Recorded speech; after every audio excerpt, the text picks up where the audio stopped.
Hello दोस्तों, hi guys. मैं अपने पारंपरिक लोकगीत में यूट्यूब चैनल पे आप लोगों का स्वागत करती हूँ। आशा करती हूँ कि आप लोग अच्छे खासे होंगे, स्वस्थ होंगे, मस्त होंगे और अपने अपने कामों में व्यस्त होंगे। आज मैं आप लोगों को एक बहुत प्यारी सी नाच गीत सुनाने जा रही हूँ। अच्छा लगेगा तो कमेंट में ज़रूर बताइएगा। काली तुहरी जुल्फी कटीली तुहरी अखिया हमरे राजा जी, हमरे राजा जी, कैसे लग गई नजरिया हमरे राजा जी। काली तुहरी जुल्फी कटीली तुहरी अखिया हमरे राजा जी, हमरे राजा जी, कैसे लग गई नजरिया हमरे राजा जी, कैसे लग गई नजरिया हमरे राजा जी। दुआरे ही बैठली माई मुस्काली, दुआरे ही बैठली माई मुस्काली, हमारी सासू जी, हमारी सासू जी, जारा पूत के नजरिया हमारी सासू जी, जारा पूत के नजरिया हमारी सासू जी।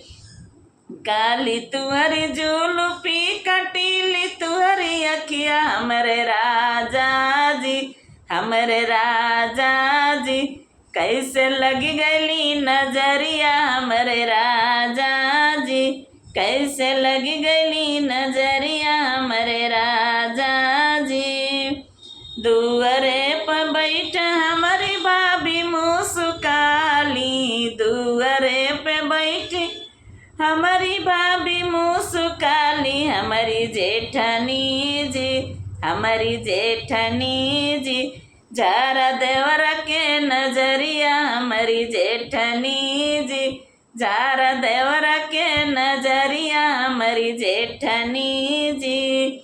काली तुहरी जुल्फी कटीली तुहरी अखिया हमरे राजा जी, हमरे राजा जी, कैसे लग गई नजरिया हमरे राजा जी, कैसे लग गई नजरिया हमरे राजा जी।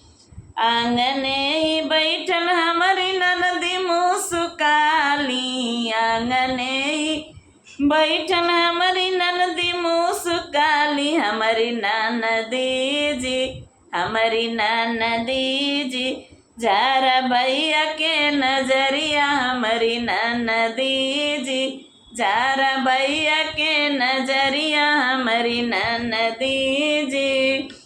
काली तुहरी जुल्फी कटीली तुहरी अखिया, काली तुहरी जुल्फी कटीली तुहरी अखिया हमरे राजा जी, हमरे राजा जी, कैसे लग गई नजरिया हमरे राजा जी, कैसे लग गई नजरिया हमरे राजा जी। गीत कैसा लगा कमेंट में ज़रूर बताइएगा। तब तक के लिए बाय बाय, मिलते हैं नेक्स्ट वीडियो के साथ।